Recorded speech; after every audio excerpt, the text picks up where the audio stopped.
into the presentation, about how we're supposed to show up as Christians. And so I want to start by, so first I want to make sure everybody can see. I'm going to share my screen. And again, I've never done this over Zoom. So just as many of you probably have never been on a presentation over Zoom, I've never done this over Zoom. So this will be the first. And also let me say this, and I want to thank Pastor, because we've had some dialogue this last couple of weeks really about this presentation. And, you know, I do this training throughout, I do it throughout California as well as in DC at the federal level, and it's called Engaging Communities of Color. Can everyone see the presentation, Engaging Communities of Color? So this is, and I'm going to try to condense this. This is typically, and I do this in Santa Clara County. This is typically a half-day training, because I want you to think about something for a second. We went to school. School was not an education. School was indoctrination. So our education system left out the journey of the African-American people. And so I'm going to try in a very short window, and I'm going to throw a lot of things at you guys, and that will give us an opportunity to have dialogue afterward. So everybody can see that. And again, Tommy told you a little bit about me. You know, my background is tech, and I decided and God showed up for me. I always say, when are there times when God shows up? And it showed up for me that I need to do something to be a servant. I call myself a servant. I serve in a lot of different capacities. But this is one of my favorite quotes.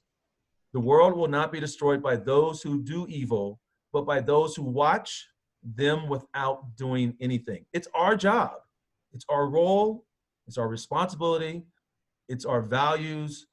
It's our biblical principles that we must walk and do what Jesus would do. So here's some guiding principles I have for everybody. Be a student. So I want everybody to think back to when you were in high school and you're sitting in class. For some, it may have been last year. For some, it may have been a long time ago. But think back when you were a student in high school or college. You're coming to learn and to listen. Maintain respect and confidentiality. Don't be afraid to share openly. It's okay to disagree, because we all have different pathways and different journeys. It's not okay to blame. We can't fix what others have done. And be woke. And be woke is it's one of those new generation terms, right? Be woke means be aware, right? And sometimes we need to get out of our own way. This is not a monologue. This is a dialogue. Now, the challenge is that I normally do this in classroom settings, and I'm engaging you and I'm asking you your opinion so that it becomes a dialogue. But this is through Zoom. So we're gonna figure out how to do that. All right. So again, and I will probably load this presentation so folks can go back and look at it again. But I want to be very clear from a biblical standpoint. What are we required? And I have lots of scriptures, but I know there's pastors on, pastor, I'm sure there's other pastors or deacons and leaders in churches, but these are just some verses that I always pull out that reminds me of what does it mean to, be a servant, and what is our role? What does Jesus call us to do? And that's important because, what we're seeing today is not what Jesus is calling us to do. So, so that's just a little bit about social justice and stewardship, which is all throughout the Bible. All right, so let's talk about structural racism. And again, I'm gonna try to time myself now because I can talk, and before you know it, it'll be 9:30 and everybody still be listening to me. But this is structural racism, and I'm going to walk us through a little bit of historical context about structural racism. And so it refers to the distributive system that determines the possibilities and constraints within which people of color are forced to act, evokes the operations of racialized relationships that produce unequal distribution of material resources, such as jobs, income, housing, and access to opportunities, education, training.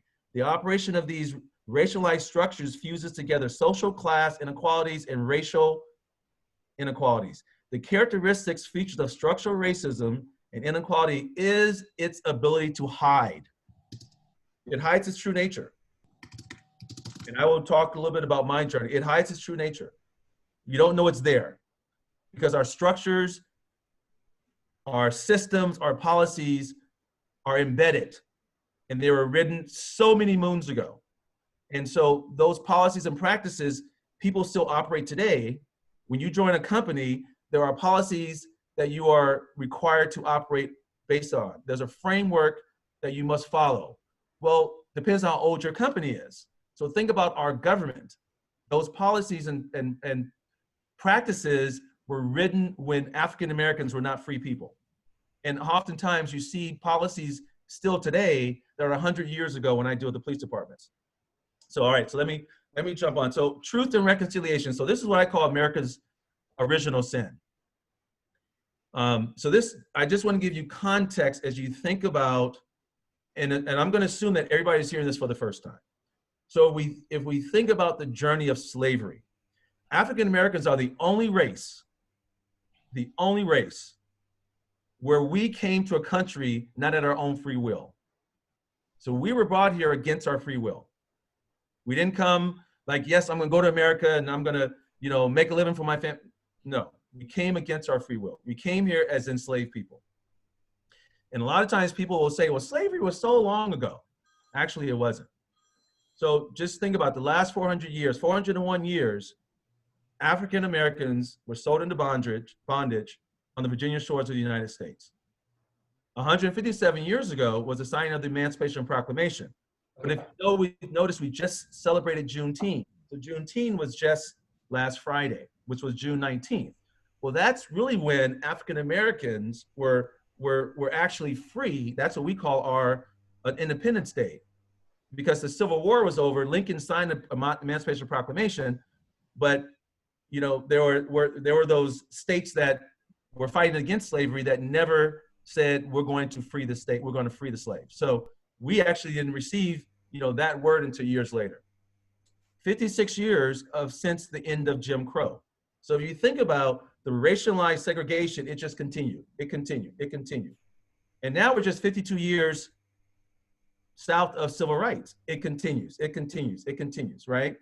So when you think about all these moments of US history and the crossroads where Black Americans have had to demand that the words on the pages of the Constitution and the Bill of Rights had meaning to us.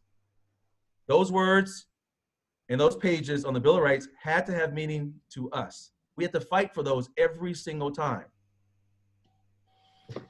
The policies, the practices that were created to include our well-being, which it did not. It was not created based upon our well-being, and the justice, the liberty, and the freedom that transcended into, role of aspirational catchphrases to become a way of life for Black Americans never happened. Yet, while progress has been made towards creating more of a perfect union, the seeds of the nation's original sins of slavery continue to influence present-day society in formal, structuralized systems, such as the police department, the government.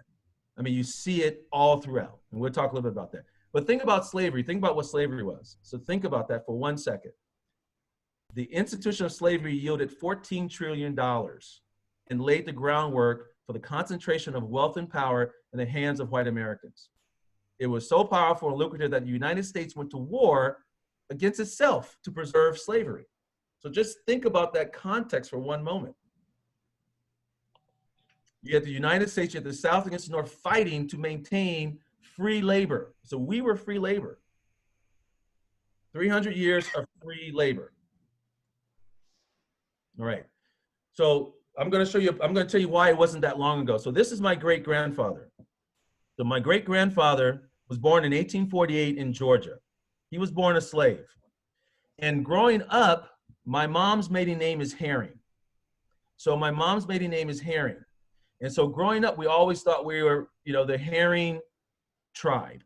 Well, later in life, we found out we were actually Phillips, and I'm gonna tell you how it happened. So this is my William Phillips Herring.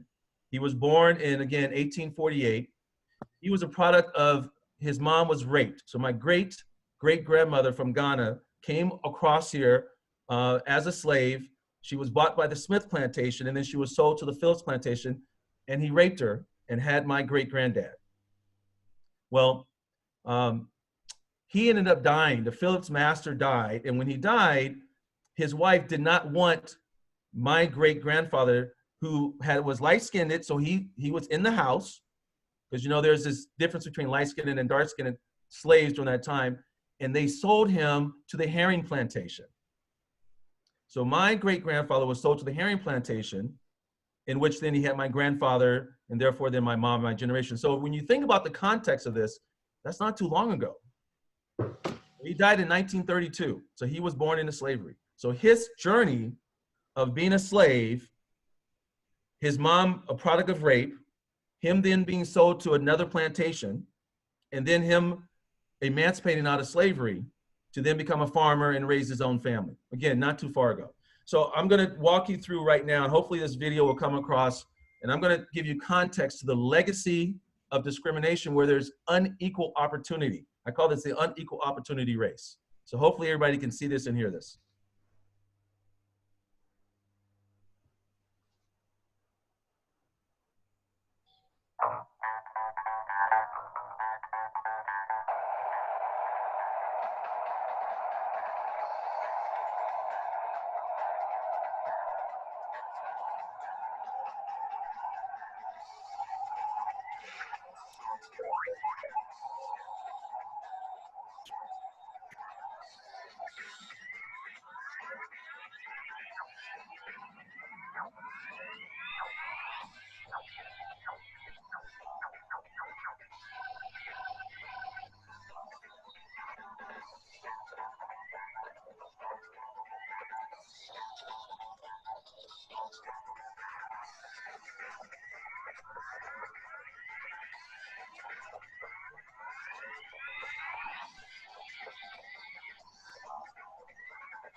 Okay, so that hopefully gave you a kind of a visualization of going back to again when slavery began up until you saw the voters' right, the Civil Rights Act of 1964, when that was the first time African Americans even vote, we even have a voice.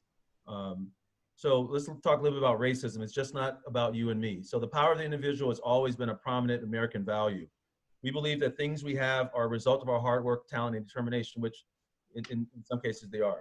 However, it's easy to miss the invisible hand that have helped us along the way. According to Dalton Connolly, economists have estimated that 50 to 80% of one's lifetime wealth depends on opportunities created by past generations.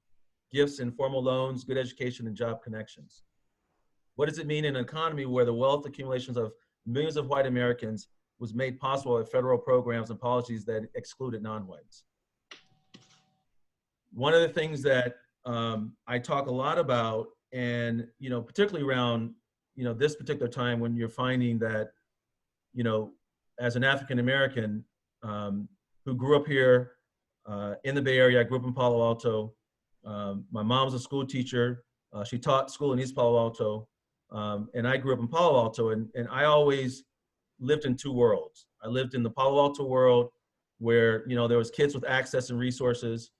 And then, I would go to the East Palo Alto world, which again, you're talking about, 50 feet apart, but you're talking about one community that was black and brown, that didn't even have a grocery store, didn't even have a bank, and their schools were terrible. And then you have the other community, 50 yards on the other side of the freeway, that is one of the most, high affluent places in the world to live.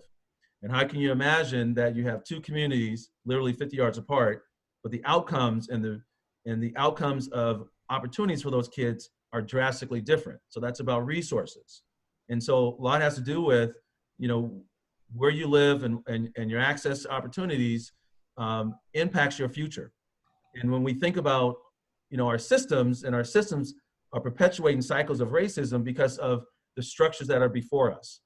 And oftentimes the big challenge is, and this goes back to, how the African-American is viewed and the law and the lens of the African-American man. And the African-American man has been under attack since slavery. And as we walk through the legacy of slavery to Jim Crow, to civil rights, and to what we call now the new Jim Crow. And I'm going to show you, how we saw the legal system, which I call backpacks of trauma, is consistently perpetuating, the incarceration of African-American men. But what contributes that is what we think, right? It's what we think. And there's that test with two babies, right? There's a black baby born and the white baby born, and when they're children, there's a baby test where they take these two dolls. They take a white doll and they take a black doll, and they give them both to these kids. The white baby looks at which doll do they want to pick up, and they say, I'm going to pick up the white doll because white's pure, black is bad. The black baby, she does the same thing. She says, I don't want the black baby because the black baby is bad. So there's the continued perpetuation that black is bad. So, and how does that often comes? It comes through our media. It comes through our images. It comes through our, social media. It comes through all the negative images that we always see. And I'm going to show you this media presentation about how race is discussed, and hopefully you guys will begin to look at television and commercials and begin to rethink about the representation of that. My middle son went to Bellarmine, and I never forget when he was 16, he came home and he said to me, he said, Daddy, you always watch, and this was Channel 2 News. Everybody from the Bay Area knows Channel 2 News. He says, why do you always watch Channel 2 News? He said, every time I look at that station when you watch it, I only see negative images of black people. And there was this one situation that happened where there was a person that was driving down the street, and they turned a corner too wide, and they ran into this lady's house. So the TV reporters went out and they interviewed the ladies whose this big car was in the side of her house. The lady had lost control, and they were interviewing the lady about making sure she was okay. But the lady, you couldn't understand what she was saying. And my son said to me, he says, Daddy, the reporter couldn't understand her, and there are people in the news station that have to be the supervisors to approve what they're reporting. He says, why would they put people on TV that you can't understand? Well, this is why. Funny how the media covers white riots versus black protests. Seems like when the protesters are black, the media uses some pretty harsh words. The bad guys, lawlessness, looting, wild animals, fruitless, and thugs. Thugs. Isn't it the right word? However, if you're white and you're tearing up the city because of a game, you're just young people. Young people danced on it, flipped over cars. UK fans did stupid things. Maybe got a little out of control. Seeing a scene like this just shows how passionate the UK fans are. It's so tough to lose, and unfortunately the ugly side that we sometimes see in sports. And notice how the police always show up to a black protest in military-grade equipment, and yet the media claims they're just doing nothing. It's inexplicable why the police are doing nothing. Let's mobilize the National Guard. If I'm a rioter and I see the police doing nothing, I might feel like I have a license. You would. But in white riots, the cops actually are standing around doing nothing. Another group of cops over there just standing there. No one was really doing anything. These guys look like they could be watching a parade. And why is it that the leadership of the black community is always called into question? Where is the leadership? Leadership. The black leadership. The absence of leadership. And it goes back to leadership, but that leadership has to come from the community. But no one ever questions the leadership of white parents who let their kids burn down and vandalize the college campus. They're just young college students who think they're playing some kind of a game with police officers. You know, sometimes they don't even call a white riot a riot. Party gone awry. Some fans got a bit too rowdy after the win. Dispute a bloody brawl. There was some type of altercation. Waco, 170 arrested, 9 people dead. They're not thugs. Baltimore, no deaths, but it's a riot, chock full of thugs. Thugs. Just thugs. What if the media portrayed white rioters the same as black protesters? Let's switch the audio and see how it plays out. Breaking news, violent protest. What you're looking at is the unraveling of the civil society. Criminals and thugs. And they're raising hell, and they're destroying property. These idiotic thugs, rioting and looting, are hurting their own people. Wild animals burning buildings down. Especially if they know the media's all there, right? Got the cameras on everyone. It's become its own reality show. Who acts like that towards a police officer? Think for yourself. Don't let racist media color your perceptions. Demand fairness to media coverage. Tell the media to put an end to calling black people thugs. So hopefully when you start watching the media, you will pay attention to some of these, these what I call very intentional depictions of African Americans. So if we are consistently seeing negative images of black folks, what are we going to begin to think? Because we all have implicit biases. Everyone has biases, right? And so we have to be careful of how those biases are acted upon, because that information is consistently fed into our brain. So let's talk about the impact of racism. And again, I'm not going to read everything because I don't want to run out of time, but I just want to highlight a few things. And so I want to highlight just according to the FBI, hate crimes have risen by 22% just in the last 4 years. Nearly 60% were single bias offenses on race, ethnicity, and ancestry. Although 2/3 of the hate crimes are not reported to police, hate crimes are at an all-time high. African Americans were the single group most frequently targeted among all groups, with incidents involving black victims accounting for nearly 30% of all offenses. As you guys know, we have seen a tremendous uptick of racial divide and racism in this country in the last 4 years, since the new administration has come in place. I myself and my wife were attacked in Santa Cruz a year ago. I never had anything like this happen to me, and coming out of a restaurant and this guy came up to me out of the blue and attacked me for no reason, unprovoked. So so we're seeing that, and you see that to the point where you have to be afraid of your kids. I have 6 kids, 3 boys, 3 girls. And I when Trayvon Martin was killed, 4 years ago, or 5 years ago, I had to say to my son, you can no longer wear a hoodie. You can no longer do that.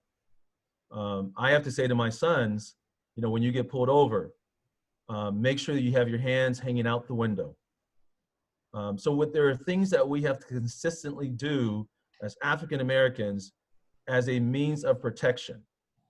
And I want to ask, before we get to this next race conversation, I want to pose a question for everyone on this meeting. So when you guys think of, and again, particularly communities of color, we all have experienced discrimination. Everybody has. We live in a very racist society. And when we think about our communities, and we think about who are the protectors of our community? Who are the ones that we call in times of crises? who are the ones that are, you know, the ones that we hold up to high esteem? Well, in the African American community, it's typically our pastors, it's our coaches, it's our teachers, right? Typically in the white community, it's the police officers. And so it's very hard, and I work, you know, with a lot of companies, and again, I do a lot of training, and it's very hard for white folks to sometimes wrap their head around a police officer being bad, because their experience and their journey growing up was that they are the savers. They are the ones that protect us. Not in the African American community. They're the ones that are the harmers. They are the ones that are the killers. They are the ones that we don't want to call. And so it's a very different context because we have very different journeys. They have hunted African American men since slavery. And so the things that people are seeing now through the videos and through the, you know, FaceTime, what, you know, all these things, this is not new to the African American community. This is what we've always experienced. What's different is that we have, you know, we now have this. So we now can use this to now give a visualization to the world what our journeys have been. And so, you know, so that is contextually where you find these complete, you know, complete one-sided perspectives, because people can't see that police are bad. And, you know, it's ironic because our journey is that the police were created as slave catchers. When you look at the history of police, they were created as slave catchers. So when slavery was over, you know, they were locking up free slaves if you didn't have a job. And they shifted labor now to the prison systems, because the prison systems now were places where they were then replacing the plantations that no longer had the labor force. You know, so it's such a thing, it's so much to unpack, but it's history that we weren't taught. That's why in the African American community, when we're in school and you take a class called history, our community, history, History. That's his story. That's not our story. So we all knew that growing up. That's not our story. That's his story. That's the white man's story. It's not the black person's story, which is why they don't, you know, we don't educate our society about African American journey. We don't educate the society about, you know, the contributions of the African Americans. We don't know those facts, and so we're ignorant to it. So let me show you this video. This is again about the conversation about race.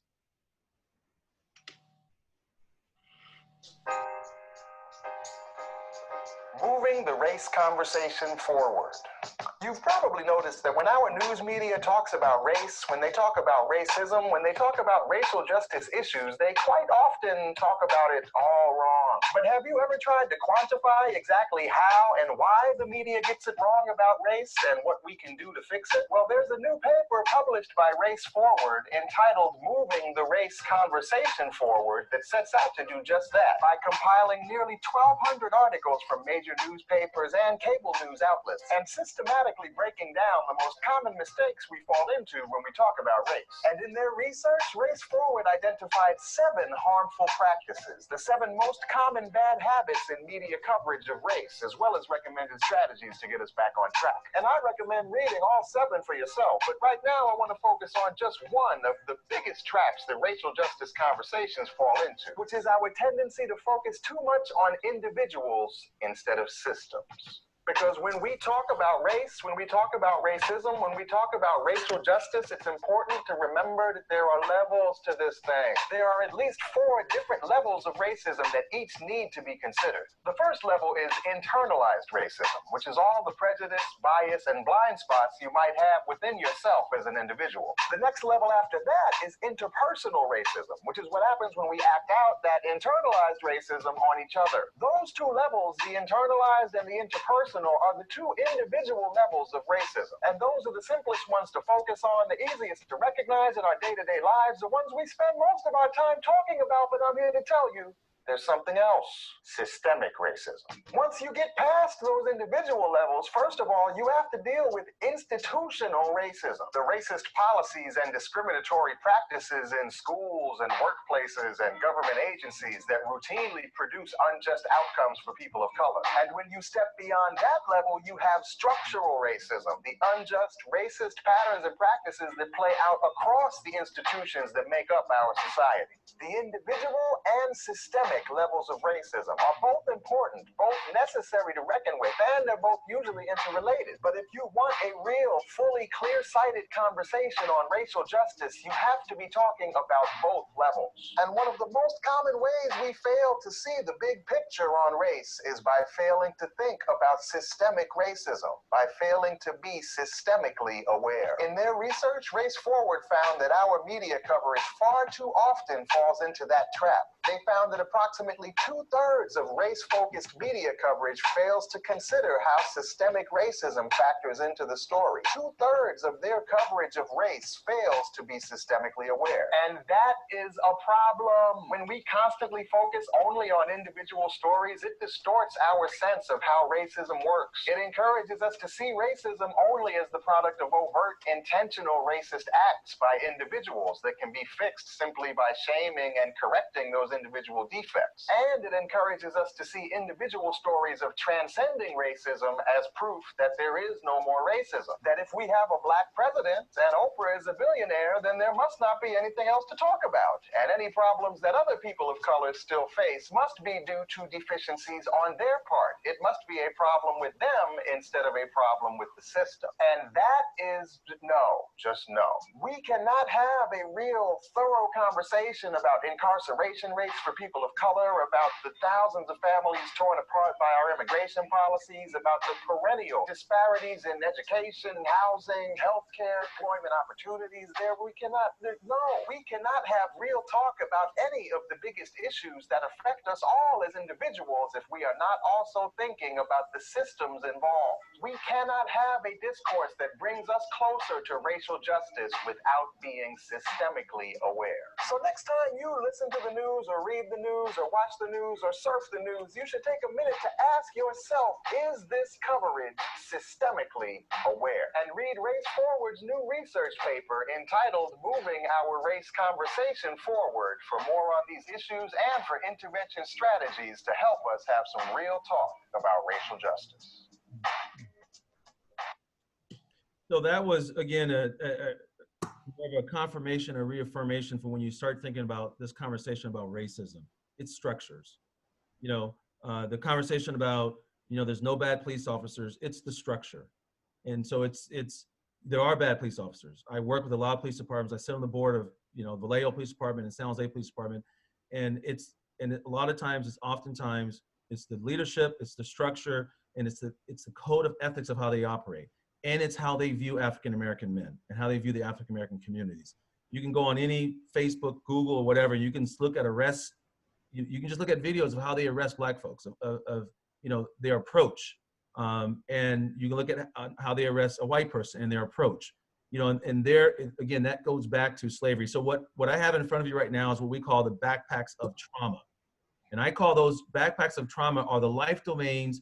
Within every single life domain, there are disparities impacting the African-American community: health, social well-being, education, employment, housing, legal system. In every single one of these life domains, African-Americans are at the bottom when it comes to the levels of disparity. And so the work that I do in foster care is I work across systems because I have, for the last 27 years, I have seen inside the workings of the systems and where these disparities and how the systems are structured. And this is what it looks like when a boulder is rolling down on a family. I had a call the other day. Someone asked me about the young man that got shot in Atlanta, Rashad Brooks, who took off and ran. And when you first saw that, and I'm sure everybody saw it, there was a shooting that happened in Atlanta where he got shot in the back. There was a lot of conversations about, well, he shouldn't have ran. Well, why did he run? I don't understand why he ran. Well, let me give you a little bit of insight, Lane. So he had been in prison for a year. I think maybe 4 or 5 years ago. I can't remember how long it was. A little bit about his history. He grew up in the system. So he had been in foster care. And then he had been in, I think he had been locked up for a year. And he got out, and he had a family before he went in. And when he got out, he talked about the impact that his not being in that house, raising his daughters, the mental health trauma that was to his kids. And the reality of it is, the way the system works is that if you are on parole or probation, and it doesn't matter, you can get a jaywalking ticket. The system locks you up, and before you can get back out, it might be 6 months to a year. So I don't know why he ran, but I can tell you what my experience is, because I deal with a lot of young folks that don't want to go back to jail. And I can guarantee you, in my mind, what I'm sure he was thinking about, his daughter's birthday was the next day, that he was not going to go back to prison and be away from his kids. And I'm sure that's why he ran. And he probably said, I'll go to jail tomorrow, but I'm not going to miss my daughter's birthday. You know, and that's hard for people to understand, because we don't understand the journey and the pressure that are on people that get incarcerated, and they get let out of prison with $20 in their pocket and expected to go back and somehow figure out that they're going to be able to survive. It just doesn't happen, which is why our prison system is broken. So I'm gonna fast forward, and so this is through the legal system. So think about slavery. I want you to look at this comment right here. There are more African Americans under correctional control today than were enslaved when slavery was legal. I want you to think about that for 1 second. There are more African Americans under correctional control, which means they've been incarcerated, they're locked up, or they're on parole, than was enslaved when slavery was legal. There's a movie called 13th. I encourage everyone to read it. The lady her name is Michelle Alexander. It's called The New Jim Crow. It's on Netflix. This gives you a chronological history about slavery in the legal system and the law enforcement, and why law enforcement was even created, and why jails and prisons, you know, we have the worst jails. We have one of the worst, you know, we lock up more people than any country, any place. We lock up more individuals in America than any place ever. We've never reconciled the original sin of slavery. If you look at other countries like South Africa, you look at Germany, you know, they've gone through a reconciliation of saying we need to go back and we need to correct the wrong that we did. We've never done that in America because we don't think it's wrong. You look at Germany, you know, in Germany today, you will not find anything that resembles a swastika in Germany.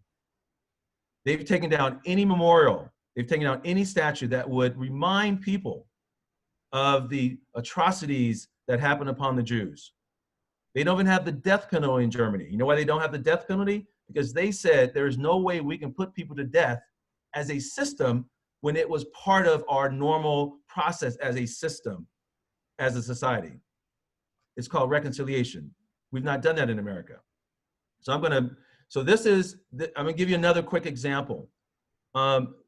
So if you look at this slide, this shows the American prison system. So if you look right around here, we had about 400,000 people in prison up until about 1980. From 1980 to about 2013, it's actually higher. We're at 2 million today. But over the last 30 years, you saw a spike. So what was that spike for? Well, let me tell you what that spike was for. So this was Reagan's war on drugs. This was the crack cocaine epidemic that devastated the African American community. And let me tell you what was different about the laws on the books. They had what's called minimum mandatories. So if someone got caught selling drugs, crack cocaine, if they got caught selling crack cocaine, and let's say they had a gram, they would get a minimum of 15 years, 15-year minimum mandatory. Now, if someone got caught selling powder and they had 10 grams of powder, they would get less than 1% of what that person would have got for selling crack.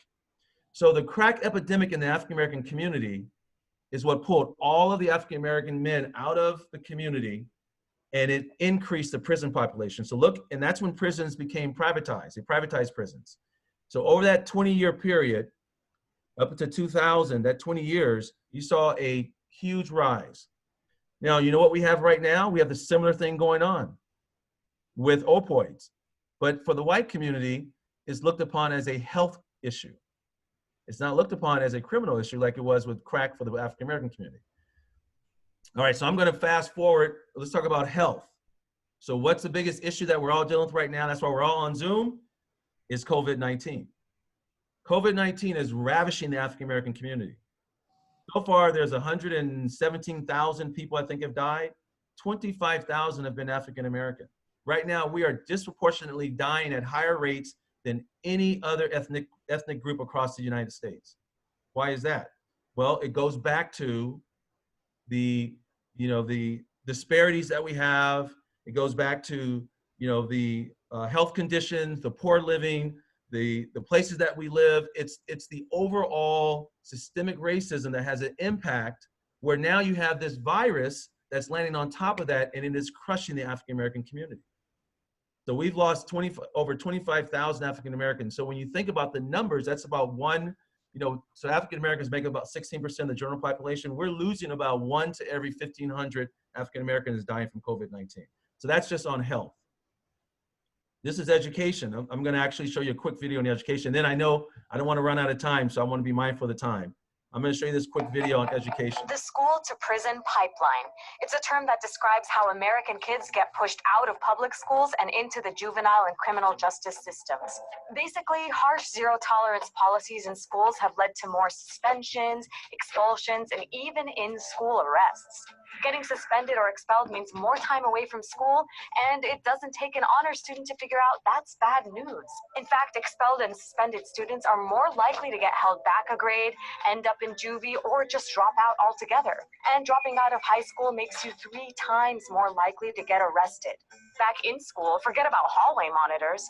Students these days often have to deal with school police. Minor offenses that might have landed you in the principal's office back in the day can now actually lead to your arrest. Students of color and those with disabilities are disproportionately affected. Black students get expelled 3 times more than their white classmates, while a student with a disability is 2 times more likely to get an out-of-school suspension than everyone else. And it's not because these kids are just bad apples. The Justice Department found that Black students got harsher punishments than their white peers for doing the same things. So maybe it's time our education system got schooled?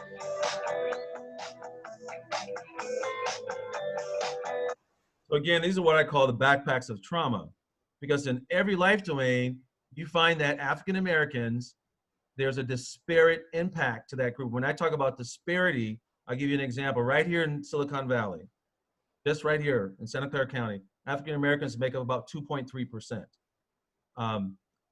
There are 13% of African Americans in the child welfare system, 13% of African Americans in juvenile hall, 17% of African Americans are homeless. So our numbers are always double, triple what our general population is.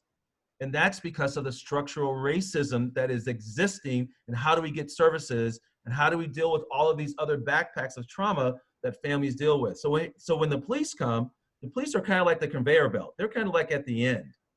But when the police come and police our communities, they don't police the communities from what I call a community policing perspective. They police our communities from a law and order. So they come in and it's always funny when I talk to police officers and they say, well, listen, if you have more police, you're gonna have more arrests. Well, of course, because police, their job is to arrest. So when you think about the context, a police officer showing up in East San Jose shows up very different when they show up in Almaden. They show up very different when they show up in Los Gatos. So when you think about the context of the arrest and how they engage with communities of color, you find all of these consistent disparities are laying on top. So this is the employment. Whenever our politicians talk about the employment rate, whenever you see that employment rate, double that for communities of color. Double that for the African Americans. They always, whenever they report the employment rate, you can go online, you can say, what's the employment for African Americans, what's the unemployment rate for African Americans, and the number is always going to oftentimes be double. So that's just a little bit about the unemployment rate. Housing, you know, I'll give you another story. So my great uncle served in the war, World War II. And actually, let me go to that slide. And so 1934, Franklin Roosevelt created the National Housing Act, which developed programs and policies that help generate much of the wealth that so many white American families enjoy today. And we all know that housing creates opportunities. Housing creates resources. It allows you to send your kids to school. It allows you to, you know, pay for their weddings. You know, it brings stability. So if you think about these policies that were on the books back then, that were not designed for African Americans, and you think about the impact, how that shows up today, and housing is one of the biggest areas where today the African Americans were left out. We were not allowed. We were what's called redlining. So I never forget, my great uncle served in the war, came back, could not buy a house. A friend of his, you know, one of his white, you know, soldiers that served with him bought a house. This is in Sarasota, Florida. They bought a house. My great uncle could never buy a house because he could not get insurance because nobody would insure him. So there's a great book called The Color of Law. And this is very interesting. This is called The Color of Law. And this book talks about the Bay Area. Well, it talks about the United States, but it talks about the discriminatory housing practices right here in the Bay Area. It talks about when East Palo Alto was all white, and they finally, a realtor, you know, they wouldn't sell to black folks. When they finally sold to a black person, he couldn't get insurance. And when he finally got insurance, it was white flight. Everybody moved out. So when you think about, you know, gentrification and what's happening now in our communities, this book, I will send out, you know, the information. It's called The Color of Law. And it talks about right here in Milpitas, you know, in Milpitas where they wouldn't let African Americans live. You couldn't even buy a house. This was in 1968. So it's not that long ago that these things all were in place. So this just talks about between 1934 and 1962, the federal government backed $120 billion in home loans, and more than 98% went to white home buyers. African Americans were left out. We couldn't buy. So I say all this, and again, when I do this training, it's a full day. So it's a lot more interaction. I don't know if you guys are asleep right now or anybody paying attention, but the reality of it is, you know, the system, when I say the systems must build trust in spite of all these social and economic inequalities. And that's the challenging. So I'm gonna kind of fast forward a couple things because, you know, the level of trauma that African Americans have and how it shows up, you know, we've been impacted by slavery. And I can give you some examples of how I've been impacted. I give you one example. You know, for an African American, a male, it's very hard to affirm their kids. When I say affirm their kids, I give you an example. You know, my son played football, and you know, and I never forget this one. You know, one of the other parents, white parent, was talking to me about how great his son was, and his son wasn't a starter, but man, he was like, man, my son is the best. I mean, he was just very affirming of his son, and he said, man, your son's good too. I said, and I have to catch. I always say, yeah, that knucklehead's all right. You know, I start this negative and say, yeah, he's all right, right? Well, you know, I did not know why I did that. And I took this class and I took a class called Post-Traumatic Slave Syndrome. The lady's name was Dr. Joy DeGroy. I never really understood why I did that. But here's how I grew up. My father never really affirmed me.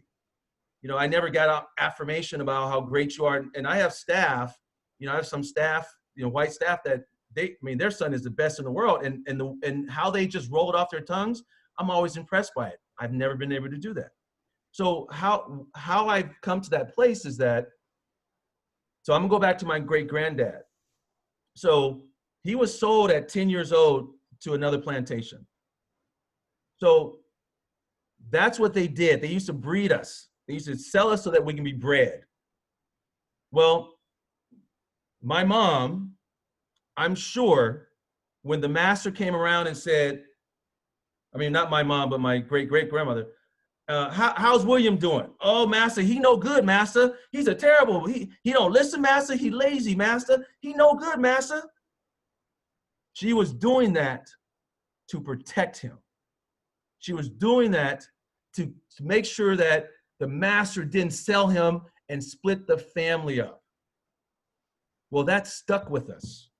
Because if William wasn't taught that he's great, he's awesome, he's everything, then he can't teach my granddad, Norman Herring, that he's great, he's everything. And if Norman wasn't taught it, then he can't teach, my mom or my dad's, but his sons, that he's great. So that stays with us. And I deal with a lot of African-American men in the work that I do. And it's very hard for them to affirm their kids. And I have to tell them that journey so that they understand, because we have to break the cycle. So yes, today we are impacted by slavery. It shows up today in how we show up. So I want to just share that with you because trauma is so important. And whenever we see police, this is the picture of Hurricane Katrina. And I never forget, there was an interview of this African-American man. They put folks on buses. I don't know if you guys remember, everybody went to the Astrodome and they shipped people out on buses. And there was this African-American man, he probably was, I think he was in his late 80s. And he didn't want to get on the bus. And they interviewed him. He was not getting on that bus. And the reason why he didn't get on that bus, because he remembered when he lived in, and you guys familiar with the Tulsa massacre, one of the massacres where they bust him, and that took him back to Jim Crow years. So it was too traumatizing for him. He couldn't get on the bus. So these images is what we see all the time. We see these images, and we see police coming in that are supposed to be protecting us, and they're coming in and they're killing us. So you see images like this, it's a reminder of our trauma. When you see images like this, it's a reminder of our trauma. So what's different about this time is that normally when we see an African-American being killed, an African-American being shot, African-American being pulled over and beat, you normally see it from the lens of the police officer's camera. So you don't see the police officer's face. You don't see his eyes. What's different about George Floyd is that in one frame, you see this man being murdered. And in the same frame, you see the murderer. And you see the callous and the coldness on his eyes. That's why America shook. That's why people are like, I can't believe this. I cannot believe this is happening. Well, it happens. It happens. And we see it all the time. What you see here are, this right here was Trayvon Martin, Michael Brown. This was just the other day. Someone put nooses up on a tree and hung their pictures up. That tells you the depth of the racism that we still deal with today when it comes to protecting a black body.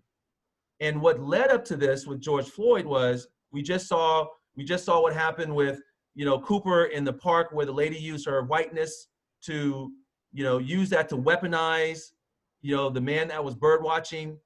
Everybody probably saw that.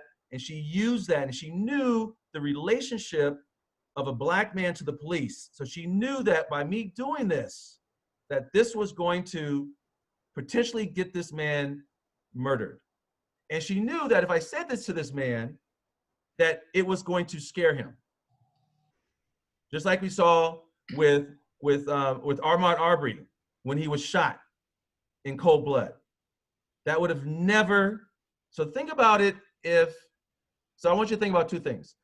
Think about if we never saw that video of Ahmaud Arbery that was shot by those, two guys on the truck, and think about if no one took a video of George Floyd.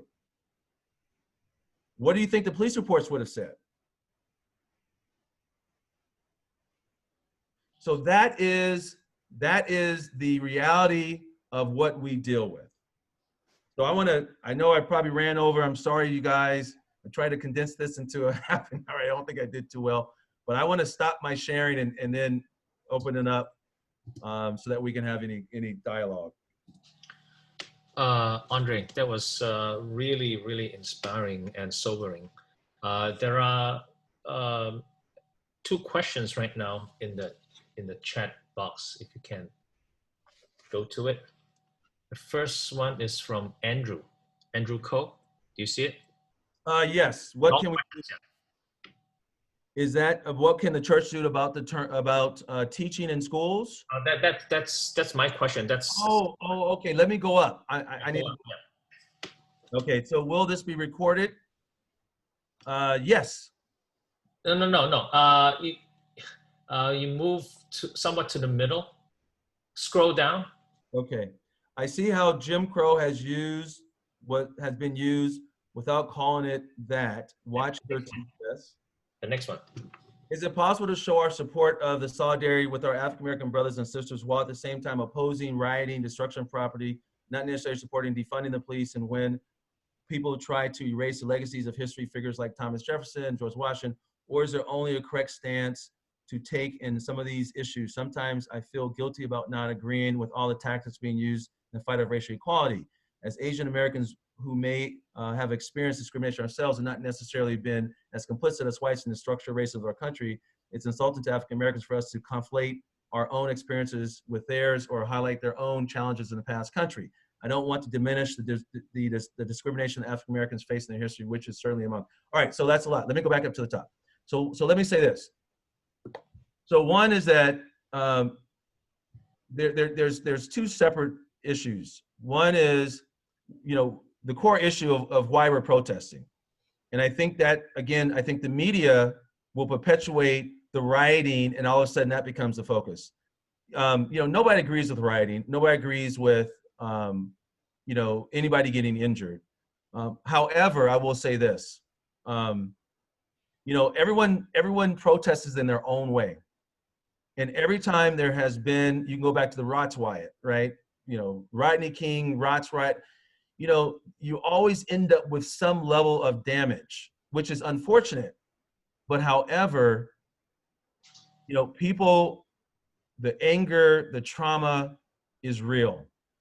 So no, I don't agree with the rioting, but I also don't focus on it because that's not the issue for me. The issue for me is, why are we rioting? Why are we out there? So that's really where I focus my time and my energy on. So you can absolutely be engaged because, most people don't care about the rioting. Most people, I actually heard this from a business owner who said, I wish my store did get riot because I've lost so much money doing COVID-19. I could have used it to my insurance.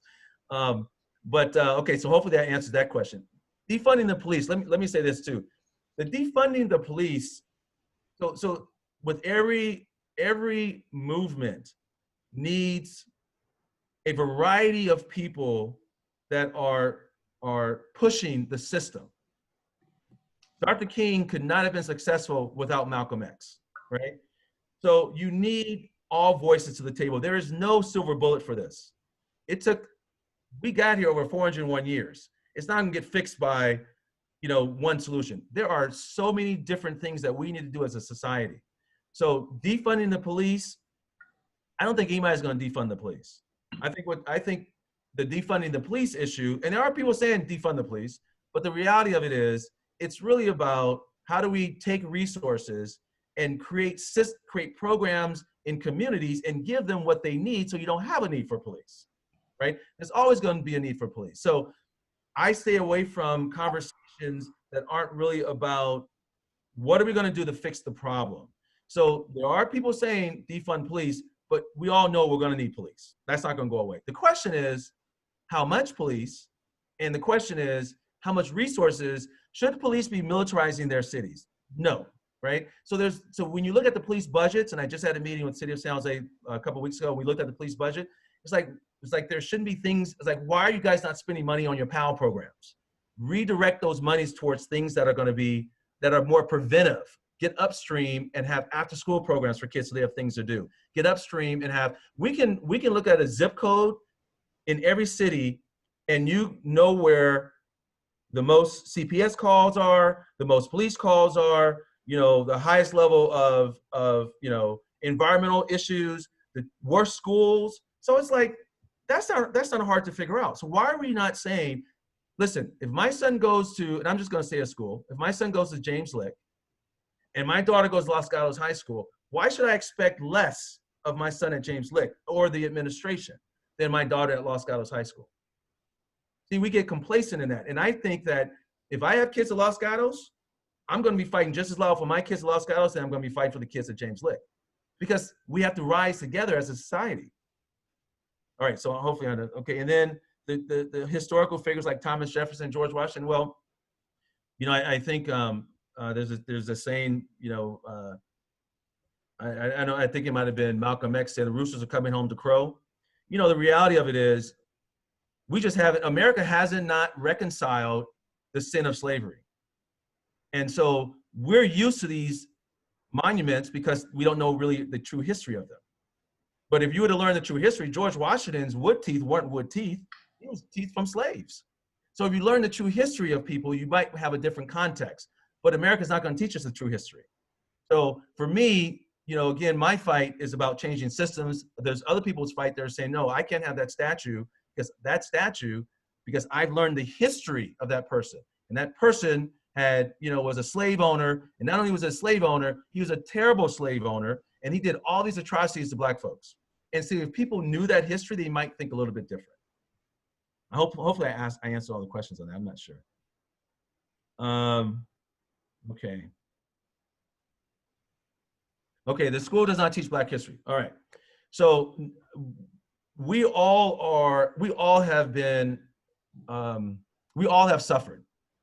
White people, everybody, we've all suffered because America won't reconcile their true history. So therefore we are unaware. You know, we're unaware that an African-American was the inventor of the refrigerator, the inventor of the mailbox, the inventor of the stoplight, the inventor of the elevator. I mean, we don't know that because we weren't taught that. So it's up to us individually and collectively to learn the history, the true history of African-American people so that you're better informed, and then therefore you can better inform your community, your family, so that you have a different impression. What I want everyone to take from this, folks, that, you know, hopefully this is educating for everyone, that when you look at media, look through the lens of what you learned a little bit tonight, and look at Hollywood and what they perpetuate, you know. And you can go back to, you know, the Sambo, when it was like the Black man is the gorilla, he's going to kill every white woman. I mean, we have so much, you know, we have so much bad racist history, you know, from companies that we work for today that's been around 100 years that perpetuated racism, that put out products, you know, Oreo. I mean, I saw Oreo boxes that had, you know, Black Oreos on it. And I mean, it's just, today you say, gosh, how do people do that? Well, guess what? That was legal, right? Blacks were incarcerated, you know, we couldn't vote, Jim Crow, slavery. So any process and policy that was created back then wasn't created in the same context where we are today. And that's what has to change. Okay, let me make sure I answer all the questions. Andrew, there's actually a second part to Andrew Cole's question. You know that. What can the churches do about the terms? If you go back up to Andrew. Okay, Andrew, did I lose something? Yeah, that's number 2. As Asian Americans who may have experienced discrimination ourselves. Do you see that? Okay, as Asian Americans who may have experienced discrimination ourselves and not necessarily been complicit as whites in the structural racism of our country, it is insulting to African Americans for us to conflate our own experiences with theirs or to highlight our own challenges past the country. No, I don't think it's insulting. I mean, you know, I don't think that there's anything insulting when you've experienced racism. You know, we are the only group that did not have reparations. Every group has had reparations, right? So, you know, when you think about it, it depends on the context also of conversations. Right now, everybody's, you know, we have to get into a place where we can have dialogue, right? And dialogue means that we might not always agree, but dialogue means that we want to be at the table and we want to have courageous conversation. And you gotta create the safe environment for people to have courageous conversations. So I don't think that it's insulting unless it's being, well, you know, a comparable. And I think that's what we do. We get into this comparison. Well, but this happened to us, but this happened to you guys. You know, listen, any discrimination is bad, right? What would Jesus do? He's not gonna sit there and compare what happened to this group versus that group. It's all about what are we gonna do to love each other and move forward? And that's really where we need to focus our energies on. And how am I gonna be beside you as my brother so that I'm out there advocating just as loudly as you are. Because Black people can't fix this. We've tried. I mean, how many times have we been at this place where we've marched and we've protested? And what do we see as an outcome? Not much. We can't fix this. The only people that can fix this is non-African Americans. It's everybody collectively. It's white America. And it's everybody else collectively that says, I'm going to stand. Just like we are seeing all different ethnic groups, which is great. We're seeing a rainbow coalition of people that are protesting, which is why I think this is a different moment in time. Normally you just see Black folks. We're seeing everybody out there. Because I think everybody saw in this last 3 weeks atrocities. And that picture, I mean, I cried for almost 2 weeks. That was probably the worst time in my life in having to come to work every day and deal with that traumatic experience that I could not get out of my head. I couldn't get out of my head. It's just been in my head. I just could not get that out of my head for 8 minutes and 46 seconds and what that man was saying. And when he said, Mama, it's like, okay, Mama was dead. So was he now on the other side, going to go to this side, and Mama was calling him to come home? I don't know. Only God knows. But we all have to have a sense of humanity that says enough is enough. And it means that we all have to be vocal. We can no longer be quiet and be complacent. And if we collectively say we're going to fix this collectively, then it's going to fix it. It's going to impact everybody's community, because we're going to call out things that are not fair and that are racist in nature. Because what we're seeing is an uptick of racism. We're seeing hangings. There's been hangings, and now they're saying that they were suicide, but there's been 8 Black folks that have been hanged in the last 2 weeks. So now I'm having to say to my sons, don't go anywhere unless you're with somebody, because we don't know what's going on. I'm having to say to my daughters, don't leave the house at nighttime, because we don't know what's going on. So there's an uptick. You see an uptick of people challenging people in the streets, right? So we're at very perilous times. So we need the whole community to step up and call people out. And when you see something, get your phone out and record it and say something. I just had a friend of mine. It was his cousin in Arizona 2 days ago, was coming out of a store, and she was getting into a car, and this lady tried to run her over. And it was a white lady. And she got out of the way, and the white lady jumped out of the car and came and pointed her gun at her, and this white guy came and jumped in between her and the gun. And and then everybody came over, and then the white lady jumped in the car and took off. I mean, that's what we're dealing with.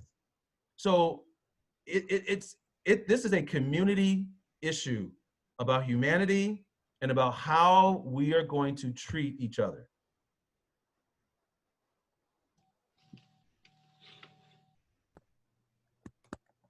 Okay, let me make sure I answered all the questions. I don't want to miss anybody's question. Okay, thank you. Andre, you mentioned the school does not teach Black history. What can the church do about this in terms of Christian education? I think that's a great question. And I think we should all have a African-American history lesson, because it does us no good not to know our true history. And the more that we teach each other, the more that we teach it through a biblical lens, and the more that we teach it in our community is going to be much more aware of it.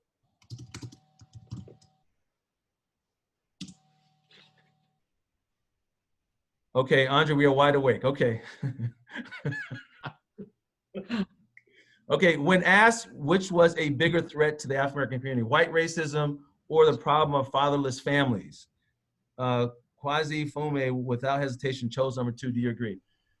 That's a good question, but I will say this: white racism is the perpetuation of fatherless homes. It's the structure. It gets back to the structural racism. Like I said, if you look at that chart I showed you between 1980 and 2000, you went from 200,000 men in prison to 400,000 men in prison to 2.1 million folks in prison. So the African-American man, again, and you take all the backpacks of trauma that are that you're dealing with around housing, employment, education, and well-being, and all those things, then you find, the level of survival. And then also, we begin to internalize those behaviors. That's just who we are, right? So it also has a negative impact on the African American themselves, on how they see themselves. I deal with kids that don't think they're going to live past the age of 21. They just don't think they're going to live past the age of 21. So when you get caught in this system, it is so hard to get out. And my goal is to fix the system so kids don't come in. If you want to fix the prison system, I say fix foster care. There's some accountability, absolutely, with the African-American men. There's accountability for how we show up. There's accountability for how we engage in the things that we do. And there's a lot of trauma that we don't understand ourselves that's a result of slavery, of how we are to engage each other. Because, we just didn't have that in our life. So, so I would say today, number one is the big issue. Because if we had equal playing field, if there was no racism, you would not have the level of fatherless homes that we have today, without a doubt. What books do you recommend sharing with children to open up the discussion of race? I have a bunch of great recommendations. I will send that out to you guys. There's stories, there's conversations, kid books that you can talk to about race. So think about a child being born. Just think about child. I'll tell you a quick story. Justin Tuck played football for the New York Giants. He was the defensive end. He came to play for the Raiders some years ago. I was speaking at a conference and he was on stage with me speaking. And Justin Tuck started a book foundation. So this gets back to education. He started a book foundation. Now, Justin Tuck went to school in Alabama. He went to school in Notre Dame, and then he went to the New York Giants, won a couple Super Bowls, and then he came to play at the Raiders. He retired a couple years ago. So he started a foundation to give back. What Justin Tuck told me, when I asked him, I said, why did you start your foundation? Tell me about your journey. He says, well, let me tell you what happened to me. He said, when I was in high school, he said, I was in 9th grade, and the first day of class, the teacher gives you your books, and you're supposed to open your book, and you write your name in on this left side of the cover. And he said, when you go to write your name, there's all these other names before you because it's a reused book, right? So when he started to write his name, he looked up and he saw his aunt's name. His aunt was 16 years older than him. And she just wasn't the last one. She was way up there. So this was a book that he said he had that was at least 40 years old. And he says, by the time he went to Notre Dame, he was so far behind academically that he had to put so much in order to get to a place academically where he could compete. And for him, it went back to, why is the school giving me a book that's 40 years old and expects me to compete academically with that kid on the other side of the railroad tracks, right? That's back to our education system. So there's lots of stories about that. And that gets back to an equal playing field. So we're going to invest. In order for a young person to have opportunity and access, we know it's through education. But if their education journey is rifled with unqualified teachers, no books, the school facilities are terrible, it's unsafe, what are they going to learn? So then what happens to the young person that doesn't go to school? What are their possibilities? Well, for a young person that doesn't go to school, 35% of them, higher probability they end up in jail, because what do they have to look forward to? So I deal with a lot of that population. I deal with kids in foster care. They didn't come into foster care for their own choice, but they came into this foster care system. And the reality of it is they go to 10, 15, 20 different schools by the time they get 18. Only 3% of those kids even graduate from, only 10% go to college, and only 3% graduate. So I'm dealing with a population of kids that the system raises and does a terrible job raising these kids. And it perpetuates the cycle. So when I deal with young men, I have young men today that are in prison. And I saw their journey. And I saw that when they left, when they got out of the system, it was survival. They had to survive. They didn't have any resources. They didn't have any family. They didn't have any opportunity or any access or any education. So that's what ends up happening. So, all right, so let me go down. Okay, what books do you recommend to share? Okay, I did that. Is there a novel that you wish your teachers had read to you in high school? Yes, absolutely.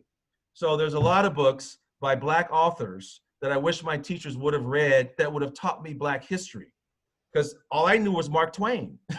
I didn't know anything about Black history in school. So yes, there are a lot of books that teach you about Black history. And again, I can send you guys a list of books to recommend. Perhaps due to redlining, cost of housing, personal choice, or historical, racial, ethnic enclaves like Chinatown, we live in generally segregated neighborhoods. What would you suggest that we can to build bridges to each of our communities? Well, you guys know, you guys can answer this question for yourselves. What day is the most segregated day in our society? Sunday, right? And so, what I always say to churches is that we have to get outside our four walls, and we have to cross over and engage with other ethnic groups. We have to engage with other cultures. We got to partner with other churches. So we just did a thing. Emmanuel Baptist Church just did a thing last Saturday, and we brought in 3 other churches. I think it might have been I'm not sure if it was a Japanese church or a Chinese church. I'm not sure, but it was a white church, and I think it was a church, another ethnic group. We have to be intentional. We have to be intentional about making sure that we're showing up and setting an example as Christ would for society. And that intentionality has to be purposeful. And so if we stay in our comfort zone, then we're not being intentional. And so if we're not doing things, on celebrations around holidays or food drives or opportunities for us to get out there and engage with other churches, where you then will engage with other ethnic groups, those are great opportunities for us to do. And that's how you start to break down these walls. Okay, I think that might have been the last question. There is one more from Don A. Okay, is it up above? Scroll down. Perhaps due to redlining, cost of housing. Is that the one? Yes. Yeah, that's one I just read about how do we build bridges to each other's communities. I think this is a great example. So, part of this is just like in anything, you're comfortable, you hire who you're comfortable with, you live in communities that you're comfortable living with, and your friends are folks you're comfortable with, right? We all should set a goal for ourselves to be intentional. Is that I'm going to go out and make a friend outside of my comfort zone, right? Someone that is not on my Facebook, someone that I may just strike up a conversation with and begin to have dialogue, begin to ask them about their journey. I can't comment on your guys' journey. I would be, if someone was to say to me, hey, Andre, I want you to go and, we're going to go do some work in Chinatown, and I want you to help write this policy on after-school policing. I would say I'm not the person to do that because I don't have that cultural expertise. What I would say is I know people and I want to go along so that I can learn. That's why, cultural proficiency is what I call it. This is about us being proficient with other cultures.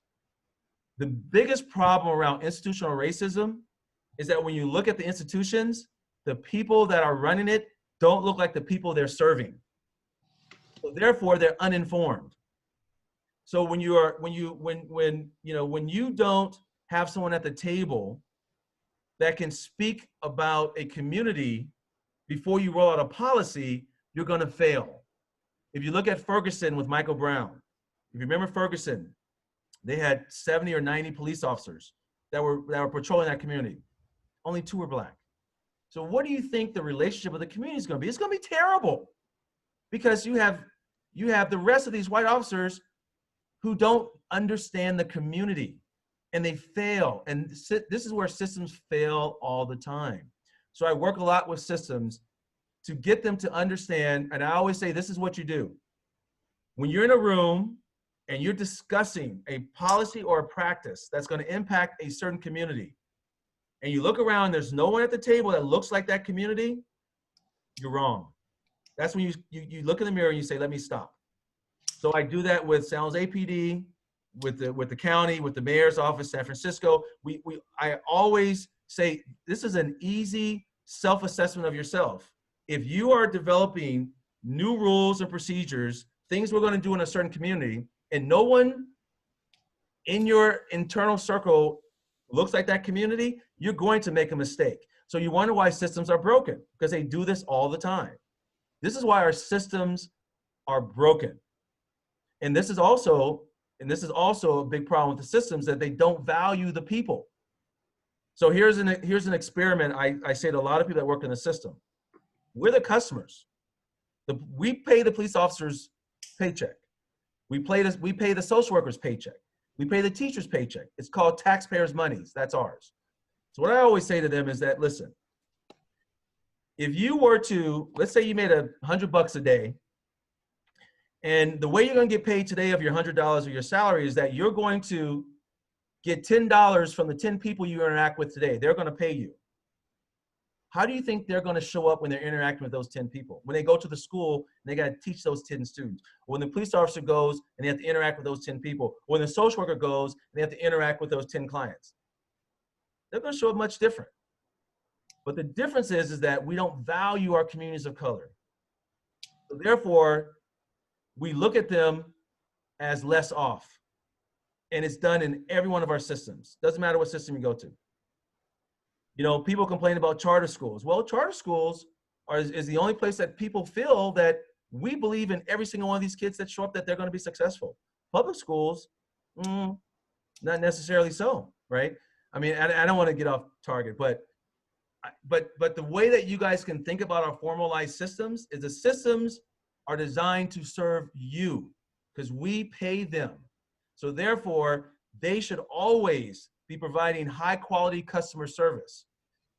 And if you incorporate a spiritual component in this, then a spiritual component would say to them, from a spirituality standpoint, how should we be engaging our community and bringing their strengths forward rather than their deficits, talking about their strengths from what God has given them as a gift rather than their deficits. So what happens is when we talk about, you know, people in the community, we talk about all the bad things, but no one's talking about their strengths. God has birthed them and given them a purpose in life.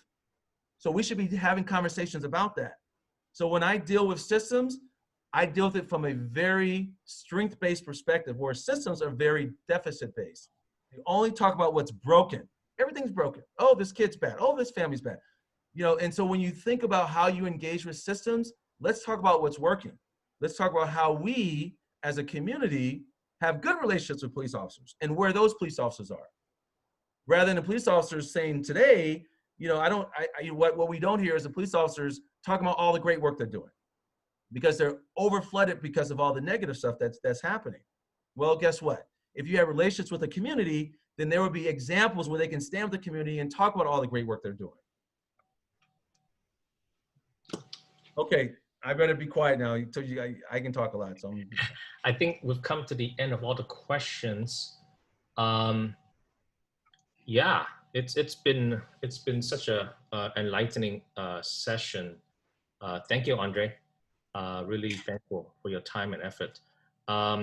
Jerry Mann has an announcement. I'm going to pass the time to him for a short announcement. I just put my email in there just in case anybody wants to email me. I can send you some information, or I can send it to Tommy or to Pastor. You guys can send it out. Let me start by saying, Andre, incredible work. I appreciate it. This is good, very good for folk. Seems that you and I have something in common. Our great-grandfathers were both slaves and the product of the slave master. Mercy. Right.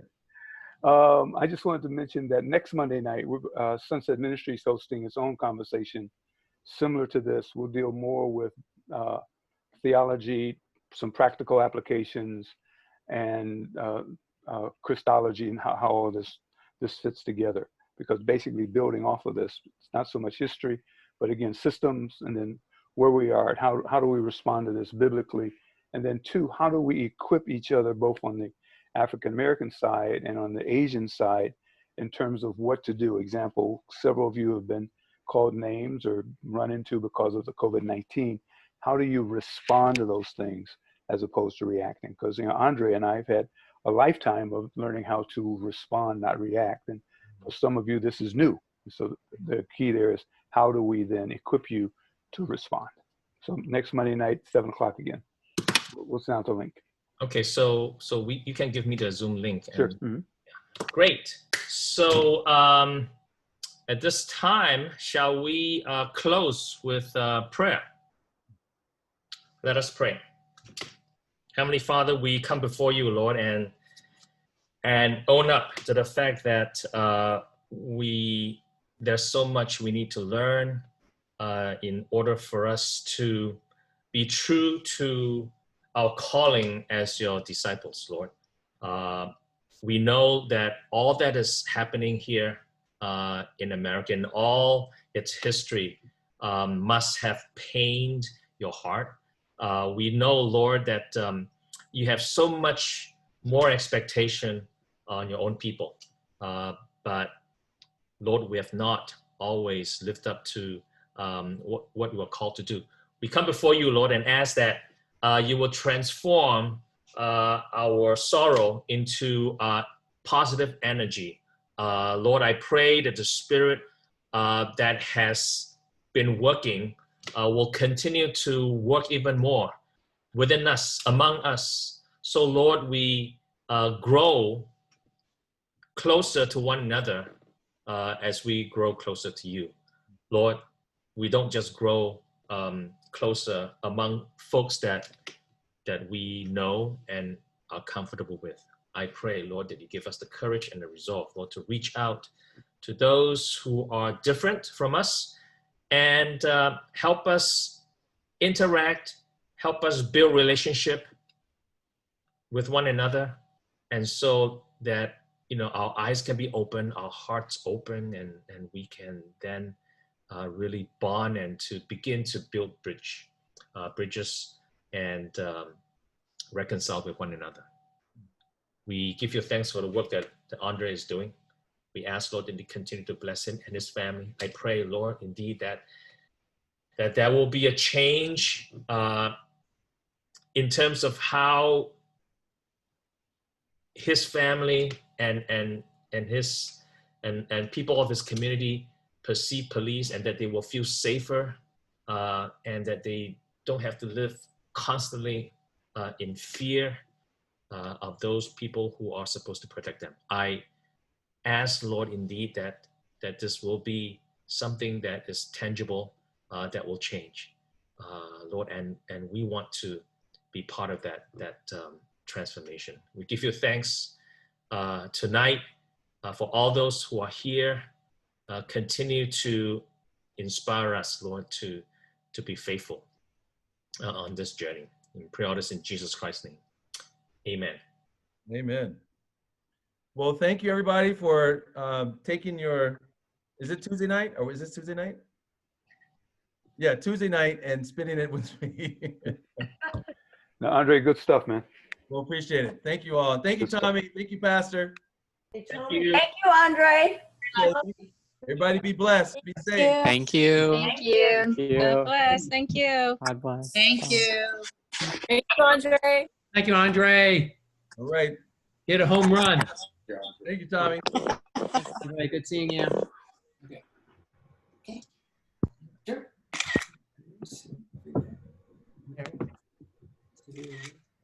Are we leaving? We are leaving.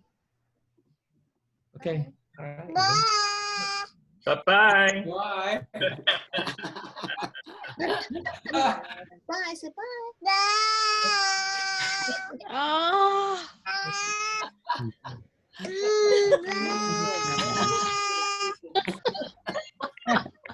This is Peter's granddaughter. Lucas. This is Peter. Lucas. All right. Yeah, I know. See you all. Good night. Night. I'm ending Bye. the- Say bye. Say bye. Bye.